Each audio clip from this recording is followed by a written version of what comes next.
Hello, you wonderful people, and welcome to another episode of Crime Centric. This being a show where we talk about crime dramas that I watch. For today's episode, I'm going to talk about the season finale of Perry Mason. A great season finale. A lot of really interesting things went down in this episode, so let's break it down. Well, first and foremost, I thought it was kind of interesting when picking up with the whole thing with Alice's mom.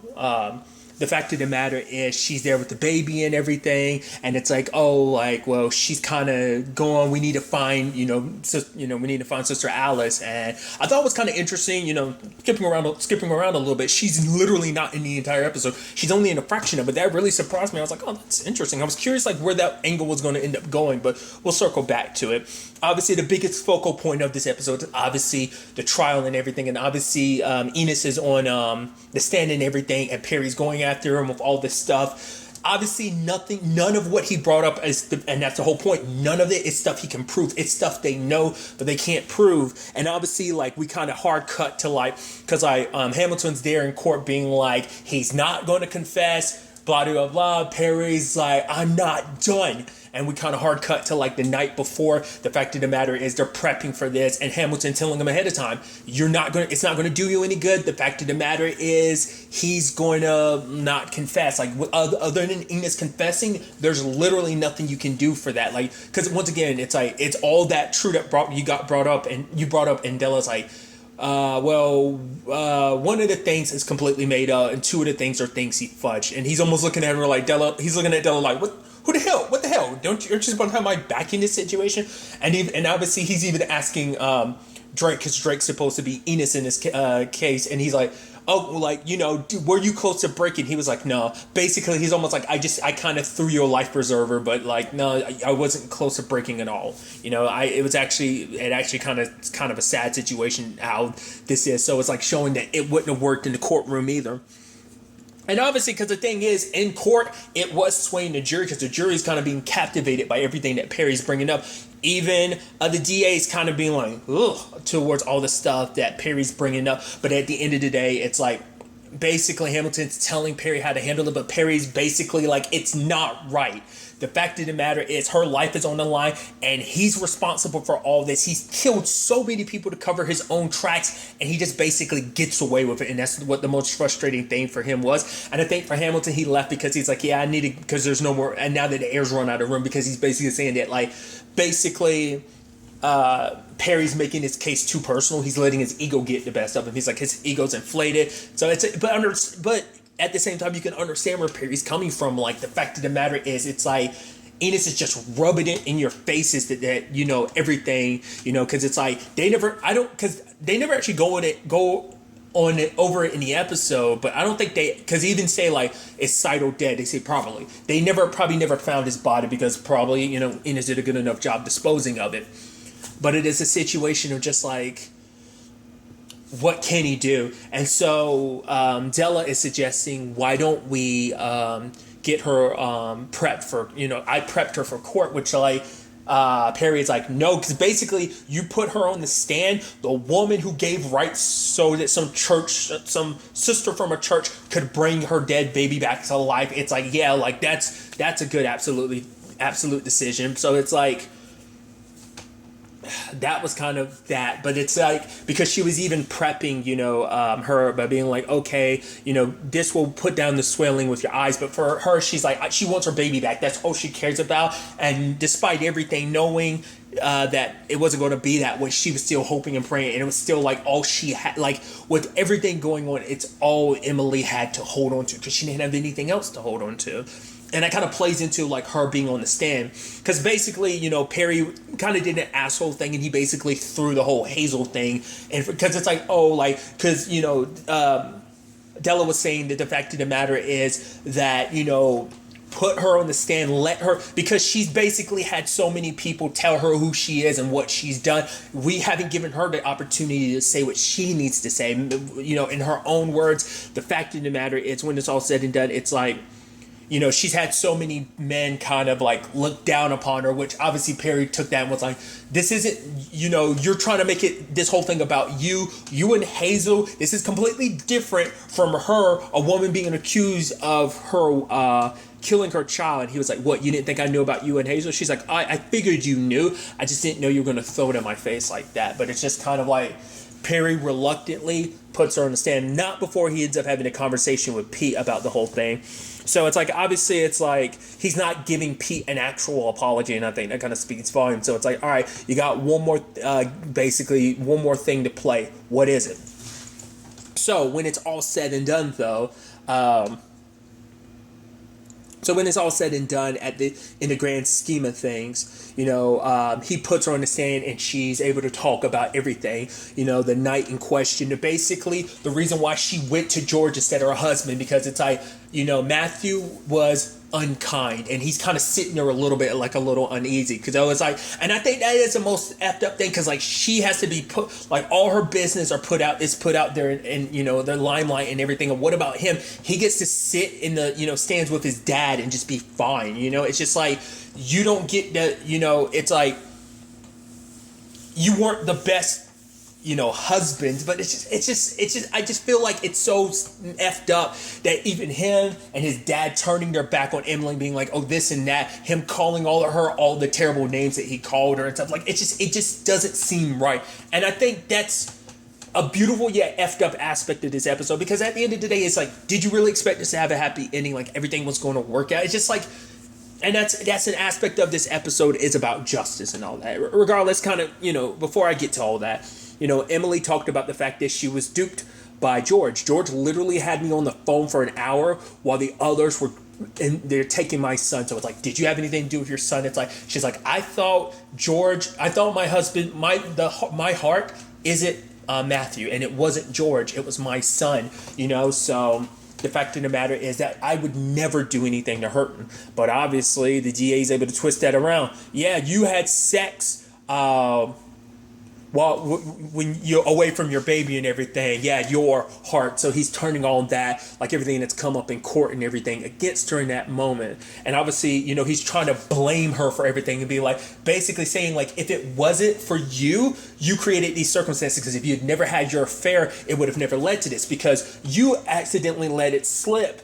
that Matthew was Baggertly's son, right? So that in turn made George think, oh my God, he's from a rich family. So it's like, and obviously that's kind of BS, because it's just like, because that whole thing is circumstantial in itself. Like that's what ifs. You don't know the ins and outs. Like, it's like this and that. Like, but the fact of the matter is, Emily's always felt guilty. She continued to feel guilty. Like, I think when she was about to pick herself back up, the DA kind of smacked her down, with that. And the sad thing is too, it's just like when she was giving her testimony, like everyone was kind of getting, like, you even see Della in the crowd like getting teary-eyed. Like, I think it was hitting everyone. It's just kind of that, her being able to just speak her heart like that, and just kind of, and then when it was like time for her to get off the stand, she was just so trapped in her own mind that it was like, you can step down and stop it, and she didn't. It's like, can you help her? And she just, gets up and walks off. But so things still don't look good on that front. And when it's all said and done, Perry ends up giving his closing statements later. And I thought it was interesting, and the perspective he went at it, being like, basically, when I'm the one that took this picture of Charlie, and it's like, this boy showed a picture of Charlie, before everything, and then a picture of him from the morgue. It's like, this boy should have never ended up here. The fact of the matter is, I wanted vengeance. I wanted blood. I wanted to get it with my own hands. So he's basically like, I get where you're coming from, because each and every one of you feels the same way we do. We all want a desire for vengeance. We all want to get justice. We want to fix this. But sadly, there is no fixing this. And the fact of the matter, it's like, this DA could say all this stuff that he said, but nothing he's brought up has actually said that Emily did this. He says, yes, she had an affair. Yes, everything he's done up to now has just basically been to like break her down and attack this woman. But nothing he's brought up has actually said. There is no actual proof to say that Emily had anything to do with it. He's like, I am a lawyer now. I am representing the truth. And the fact of the matter is, if I for a second thought Emily was guilty, I'd walk her basically to the gallows myself, because what that's what this whole thing is about, justice, the truth. And what was it like? I think I'm probably going to get it backwards because he said in this particular order, but it was like what, find truth and then justice. But it's kind of like we're kind of jumping the gun to try and get justice before we all learn what the damn truth is first. And the truth is, Emily had nothing to do with what happened to Charlie, you know? And I don't know, I thought it was like a very beautifully executed, you know, closing statement. And I think it resonated with a lot of jurors, but then the DA is able to once again turn everything around. She admitted, she even said guilty at one point in time, because we can never bring up the fact of the matter is that the whole, confession was beaten out of her. That lady from the prison lying her ass off saying like, it's like you should be ashamed of your damn self for, doing, it's just like there's so many people in the wrong in this situation. But despite all that, it's just like, all right, it turns out like the jury's deliberating because in total it was like it took 5 days, but we saw in the courtroom on the third day, Della being there for Perry and giving him a meal and everything. And it's like, I even love them joking about what EB would say in this situation. Rather be us than them, kind of mocking his voice a little bit. But Della being like, the fact of the matter is, she wants to stick around. She wants to keep doing all this, be a part of all of this, so. And, in the long run, when it comes down to it, it turns into a mistrial. It's like, whoa, I didn't see that coming, because I didn't even think, I thought it was going to go either guilty or not guilty. I was hoping for a not guilty. A mistrial is fine. Granted, obviously the DA is going to, granted, I don't know the law like that. Well, a mistrial isn't the same thing as acquittal. Like, you can be brought up on the charges again if like enough evidence prompts for the case to kind of come back up again. But it's not the same thing as a full-blown acquittal, because that would be a full-blown, like, yeah, this person, because then you can't do the whole, because I was about to say, like, a mistrial allows for double jeopardy, being tried for the same case twice, whereas being acquitted and not guilty is like, no, you can't ever be tried for the same thing twice, no matter what evidence comes up, that whole thing. But when it's all said and done, though, it is, everyone, well, at least on, Perry's team is able to kind of sigh of relief. The DA is super not happy when he gets questioned about stuff. He's kind of getting super pissed at one of the reporters or whatever. Obviously, Perry had earlier, like in the episode, confronted Enos about everything.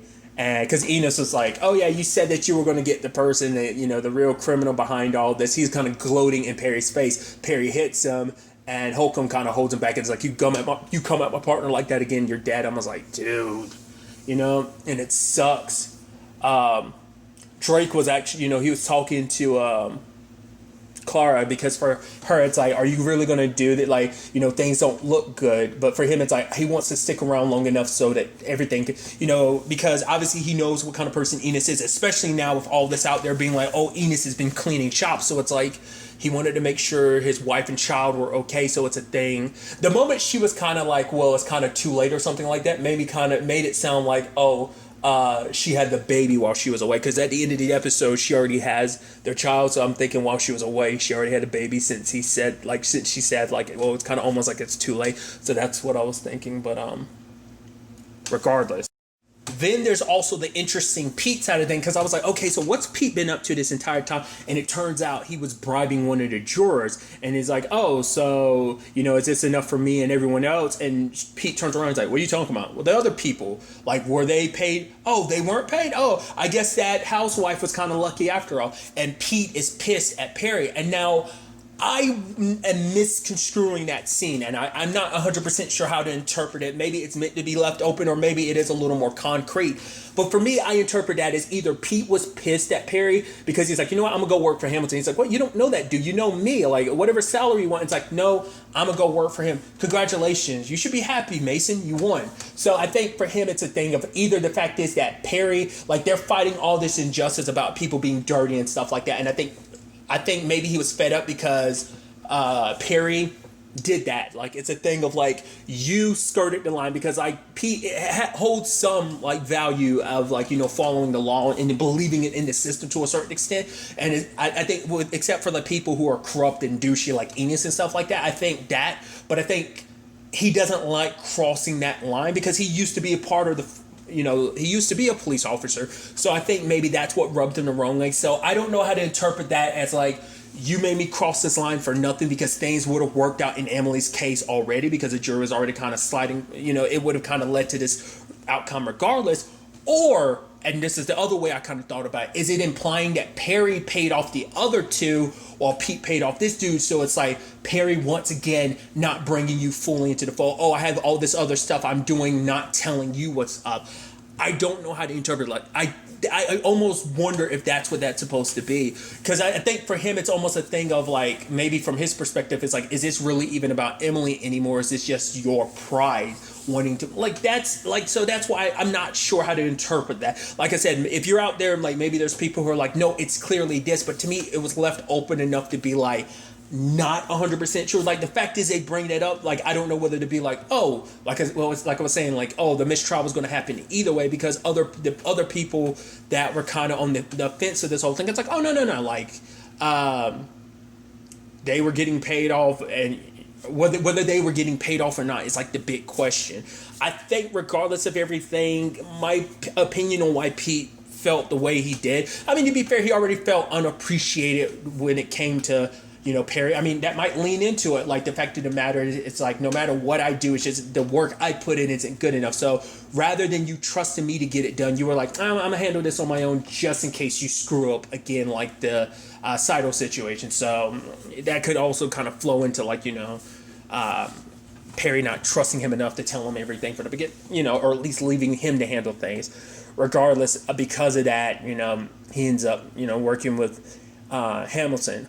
Along with all of this, though, in the grand scheme of things, there's also the situation with Emily. She goes over to, Alice's mom, and she talks about the fact is like, oh, my daughter's never too far away from me. Like, she runs away from time to time, but she can never go too long without me. So basically almost saying, like, she'll pop up sooner or later. And it's like, oh, bring the baby to Emily. But Emily immediately goes like, oh, like, he's not the same size, his arms are shorter, his eyes are brown, but regardless, she still holds tight to the baby. So I was like, she knows it's not Charlie, but I think for her, it's like, oh, it comes a long way to filling that hole in her heart. So even later on, like, obviously, like, Alice's mom is kind of almost taking over. It's like, what that church was kind of supposed to be Alice's, now it's her mom's, and she's like, oh, like, oh my God, we're the church of rebirth, and Emily kind of leans into it, because I think regardless of it all, like, I think this kind of, regardless of it, it brought something to Emily. It made her feel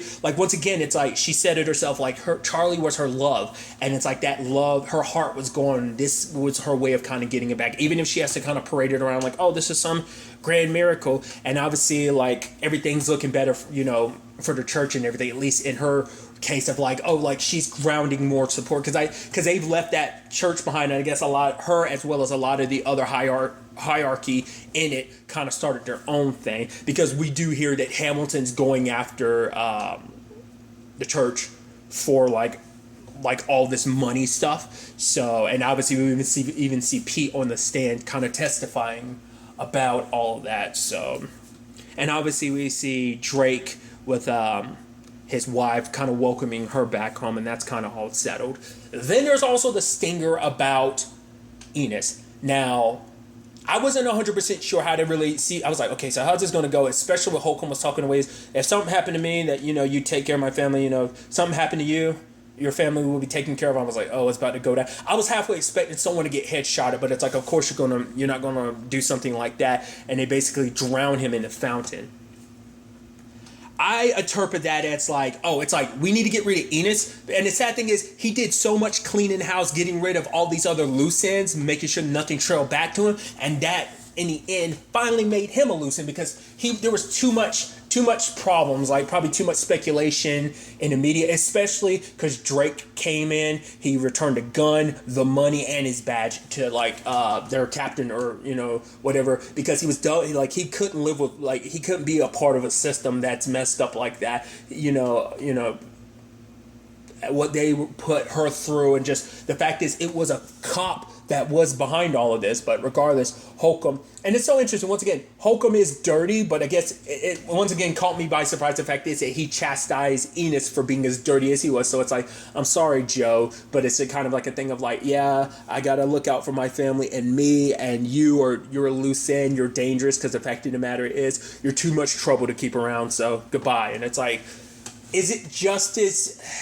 Who knows? He'll never stand trial. He'll never go to jail. He'll never face a death penalty for what he did. But I mean, it's like he's dead at the end. So does that just, once again, it's that thing of like, kind of that noir feel to it of like once again, this is coming from someone who is kind of ignorant about the noir stories, but I feel like anything that has that noir feel to it never has a happy ending. Like, it always ends on just kind of, things being, it is what it is type of thing, so obviously, kind of on a little more of a lighthearted note, Perry, and obviously, Della being his associate, but it's like, oh, the money situation, plus in 2 years I'm gonna be a lawyer, and it's not gonna be Mason and associate, it's gonna be Mason and Street.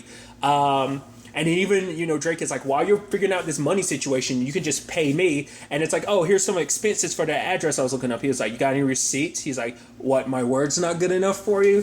So they got a new client. She's like, I'm in a little trouble. Perry kind of looks at Dilla, and she's like, and she paid the retainer fee. And it's like, yeah, we're happy to help you. So it's like, because they literally have no money. So it's like, we got to make this happen. Plus, he's also got to be paying for Della's going to class so that she can become a lawyer and everything. So I think that's kind of neat to see things kind of shifting in that, vein for them. But there's also the Lupe storyline I thought was kind of interesting, because obviously Lupe comes to visit him again. It's like, here's the money, here's the alcohol, saying like, this is a fair price. But obviously for Perry, he didn't want to listen. And for her, Lupe, she says like, I'm a wetback and a woman. Like, I have to do whatever I can to get a leg up in this world, because everything is kind of stacked against me already. So it might seem a little heartless to you, the way I do business, but I am a businesswoman. I am also trying to be fair. So I did like that, Perry left a note for her saying it is a fair price. Look after the cow. So probably won't see too much more of that Lupe and Perry thing. Maybe not. I don't see that happening, but obviously I think for him it's just kind of a thing of like not looking in the past anymore. It's just kind of like using that as an opportunity to start fresh. It's just kind of like, because he's not that Perry Mason anymore. To be fair, he, bribed potentially 1 to 3 jurors, so it's kind of like, but at the same time, it's like, this is kind of like the wild, wild west, at least, when it comes to like this trial, when it comes to, the courtroom and stuff like that, to a certain extent. Maybe going forward, he wouldn't be as slight, but it's like, this situation was just kind of stacked against Emily, so it's like, whatever, the deck was kind of stacked against us from the very beginning, so I have to do a little sleight of hand cards myself, then so be it. Whatever it takes to get Emily out of all of this. Then we got that surprise at the end where he's at that place and he runs into Alice. Her hair is not blonde anymore. She's dyed it brunette or whatever, and they talk. And I thought it was kind of interesting because it's like, well, look at this. The church, like they, it's like for him, it's like the fact of the matter is because for him it's like, there's so much he couldn't prove. He knew that he couldn't prove in this case, and she's like, "What do you want to know? If I'm real or I'm a fraud?" He's like, "I want to know what happened to Charlie's body, because it's pretty hard for someone to get to that body, and for it to especially with so many eyes on this case and everything, is like it would be nearly impossible for that to happen. So how did it happen? Because she looks at him, she's like, you want to believe, don't you? No matter how much time passes or just how much you want to fight against it, you do want, like basically saying you want to kind of believe in him, And I thought it was kind of, an interesting thing, because for Perry, it is a thing of like, considering the fact of the matter is that basically this church built itself up on a dead child's body, in the sense of like everything that was kind of associated with the church, them trying to dig themselves out of that $100,000 hole with Charlie, that as well as, just now the church is still building its name and its reputation off of a dead child. So it's kind of like, how can you believe in him or whatever when something like that happens, is allowed to happen. And I thought it was also interesting too, because she was basically saying that they're kind of, I forgot what kind of led to it, but she was basically wondering, if Perry was going to be alone, and she's like, yeah, I'm alone too, and they're looking at you. I'm like, is something going to happen there? But then she's like, and it's just we're going to be like that forever. And why is that, And so she just kind of walks away, and he was like, and then he even asked, he's like, did you really believe that you could bring Charlie back? And she's like, I didn't I? And kind of walks away, and it's like, well, and once again, kind of leaving that mystery of like, how did that happen? Was like, who was responsible for that? Obviously, the church was, and obviously, to a certain extent, she wasn't wrong. She did technically bring Charlie back, whether it's actually Charlie. I mean, maybe you could make the argument, hey, it's a reincarnation. To some extent, probably not, but it's definitely not. But it's also, I mean, well, I can't say definite, but also it's a situation of like, well, not necessarily reincarnation, but resurrection, through kind of almost a reincarnation type of thing. But and Perry just kind of pulls out one of the stitches from Charlie and kind of blows it to the wind. So, and that's where we end this,